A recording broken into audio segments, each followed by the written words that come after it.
정혁진 변호사님. 네네.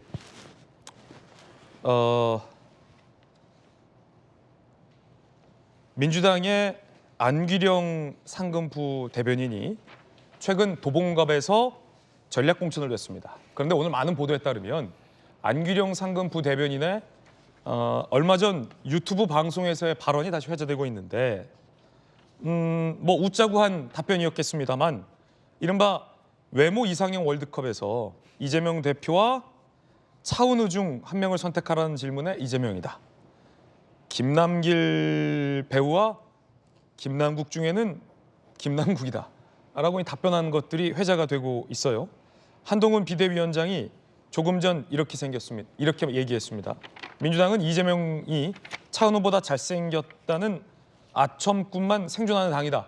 조금 전에 비판했는데 혹시 이 기사 보셨습니까? 네네, 봤습니다. 어떻게 보셨습니까?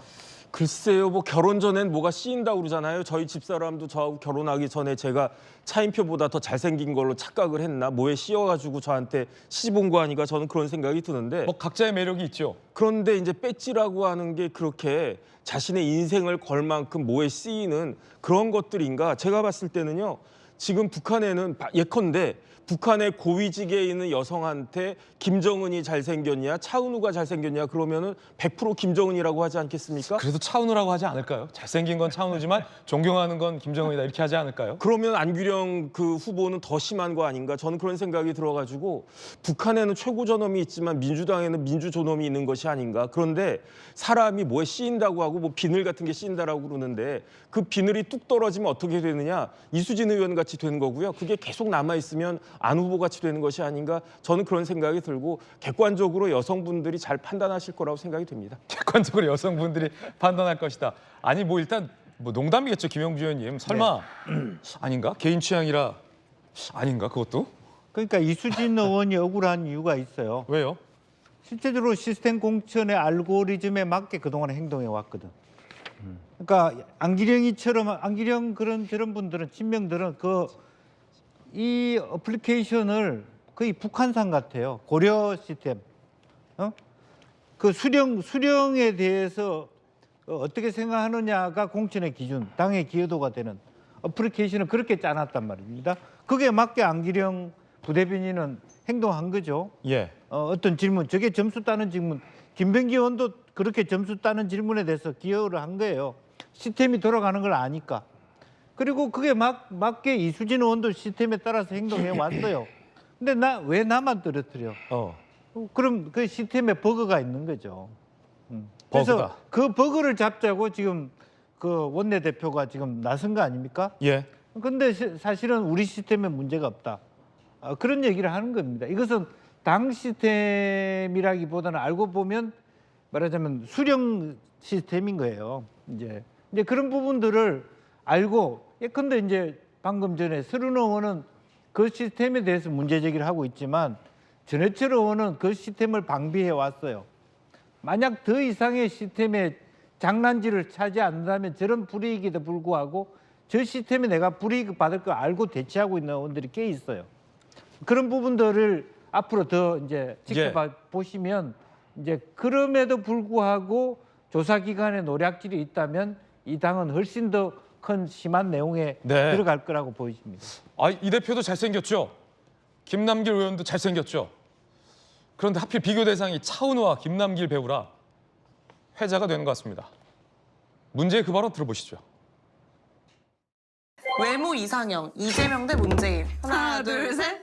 이재명. 이재명 대 조국. 하나 둘 셋. 이재명. 이재명 대 차은우. 하나 둘 셋. 이재명. 이건 아니다 진짜. 김남국 대 김남길. 하나 둘 셋. 김남국. 좋아하네. 이것만 나간다. 민주당 화이팅. 우리는 하는. 뭐 웃자고 한 얘기인데요. 박 차관님, 그래도 차은우보다는 좀 외모 이상형 올림픽 김진 앵커하고는 같이 안 붙였을까요? 뭐 제가 거기 견줄 수 있겠습니까? 어디 감히 저 따위가. 조국 전 교수가 좀 또 패배를 했네요. 이재명 대표에게. 그러네요. 예, 여기서 지금 안기령 부대변인 이 문제는 읽어야 될 하나의 코드가 더 있어요. 저분이 이재명 대표에게 아부를 해서 저렇게 눈에 보이는 정말 우리 눈에는 웃기지도 않는 일을 하면서 저런 사람을 공천 좋다, 아청푼이다 이게 되는데 공천받은 지역이 도봉갑이에요. 도봉갑은요 민주당 입장에서 굉장히 상징적인 곳입니다. 예. 요즘에 여야를 가리지 않고 한국 정치판에 정말 쓴소리를 아끼지 않는 유인태 전 의원이 있었던 곳이고요. 거기에 민주당이 뿌리를 삼고 있는 김근태 의원이 있었던 곳이에요. 그렇죠. 예, 거기서 김근태 의원이 일찍 세상을 떠나자 그 부인인 인재근 의원이 3선까지 한 지역이에요. 예. 민주당에는 상징 중에 상징 같은 지역이거든요. 그리고 그 지역에 안기령 부대변인만 공천 신청을 한 게 아니에요. 이 지역에서 구청장을 지냈던 분이 공천 신청을 했어요. 네. 구청장을 지냈던 것은 지역도 잘 알면서 지역 주민들에게 지지도 받는 그런 분이 공천 신청을 했단 말이에요.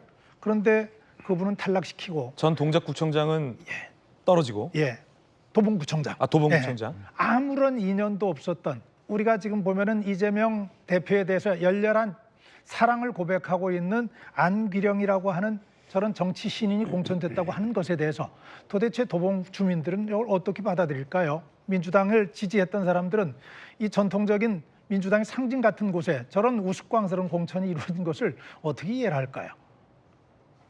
떨어진 도봉구청장도 상당히 반발하고 있다는 보도도 현재 나오고 있습니다. 어떤 기준으로 선정이 됐는지, 전략 공천이 됐는지가 더 중요한 본질 같습니다. 글쎄요, 이 공천을 두고 누가 더 잘생겼는지 이걸 따져 묻는 것 자체가 일종의 코미디라는 생각도 듭니다. 이 소식까지 전해드렸습니다.